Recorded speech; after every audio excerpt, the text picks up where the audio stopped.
Hi there, this is a brief introduction to prioritization. In this video, we will go through different important aspects and variables that we've got to consider when we prioritize. We will cover points such as value, effort, complexity, time, risk, and the level in the business strategic hierarchy where we are prioritizing. Let's start now with a brief introduction to prioritization. When do we prioritize in Agile? As an owner of a product or a service, we do need to continuously prioritize our backlog so we can provide to the people who do the work the right information that will be used to produce the solution. And this also has to be aligned with the defined vision. And talking about Agile, we have the Manifesto for Agile Development, which contains 12 principles. Regardless of the fact that these principles were originally created for software development, we've got to remember that we have to consider them if we want to work on any type of solution that we are planning to deliver using Agile. In relation to prioritization, I want to quote the first principle that says, "Our highest priority is to satisfy the customer through early and continuous delivery of valuable software." We can see that the first principle emphasizes that our highest priority is the value that we need to deliver to our customers. Value is our highest priority. It's the main thing that we have to consider when we deliver something. This Agile principle also mentions the delay, or how often we should deliver value. Here, we have the time component, which is another important piece of the puzzle that we need to consider when we prioritize.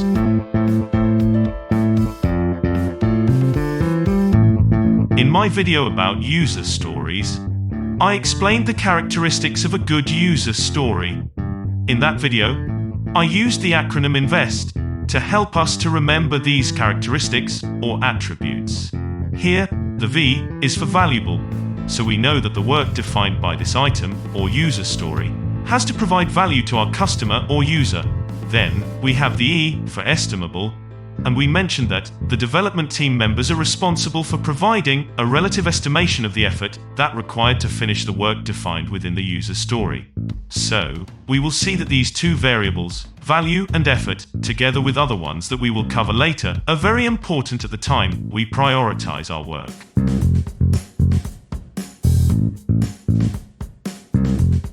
And now that we know that value is a very important variable to consider to prioritize, the question is, what is value? And we cannot provide a single answer to that question.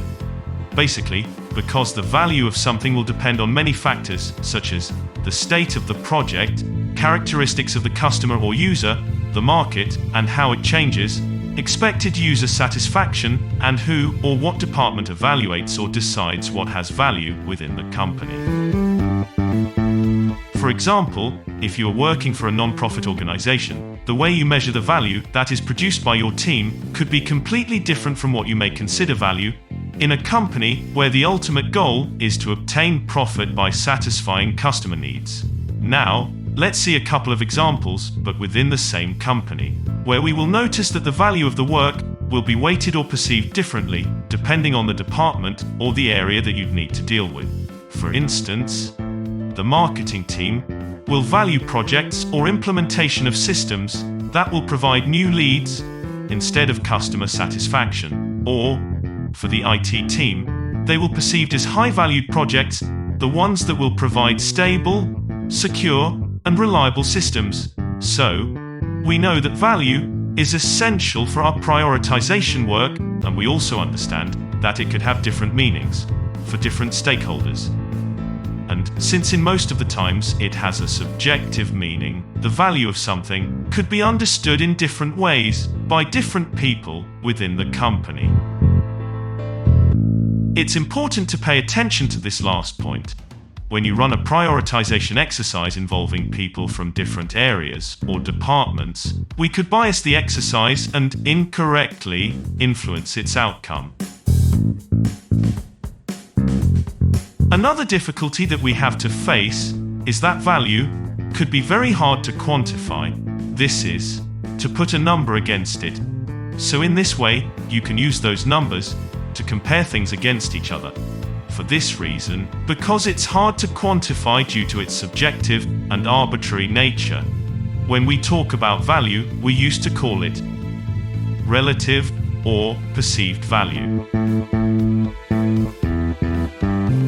There are other important variables that we want to include in the prioritization game.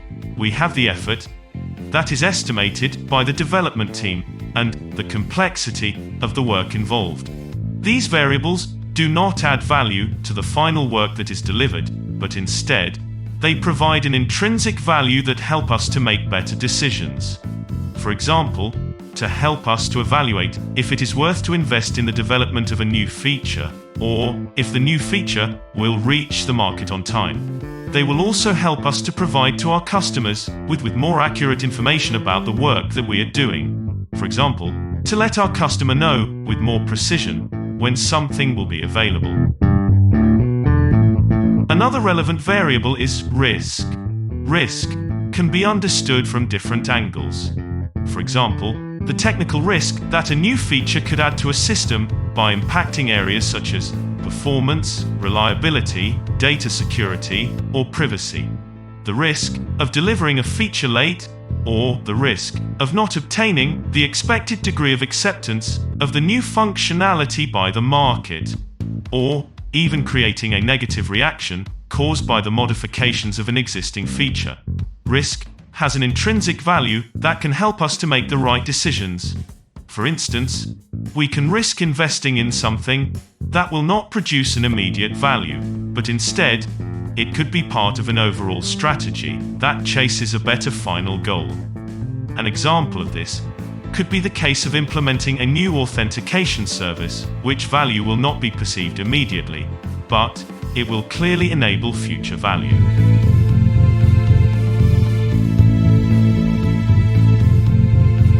As we can expect, depending on the level within the strategic hierarchy in which we are prioritizing components, the cost of making mistakes will impact differently. For example, at user story level, when we are prioritizing for a sprint, any mistake at this level will have a lower impact than a mistake made at a theme or at roadmap level. At this high level, any error made when prioritizing is propagated downwards, so you might have started prioritizing at lower level, for example, at user story level.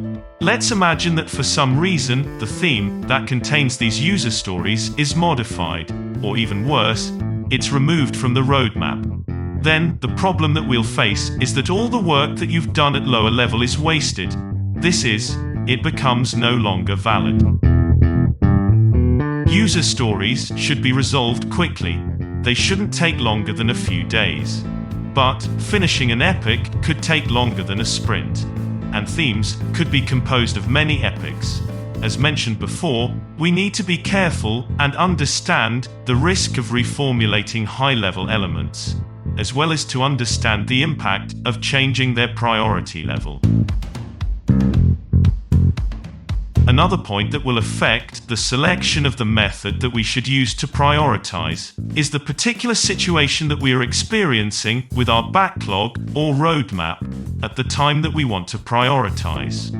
For instance, we won't use the same technique if we want to prioritize new ideas or if we need to sort out the content of a large and not very well maintained product backlog.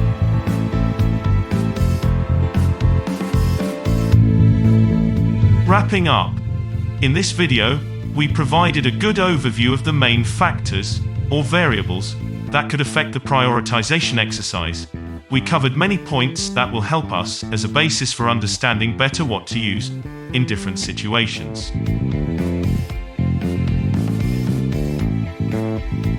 Thanks for watching the video. I hope you find this introduction to prioritization very useful.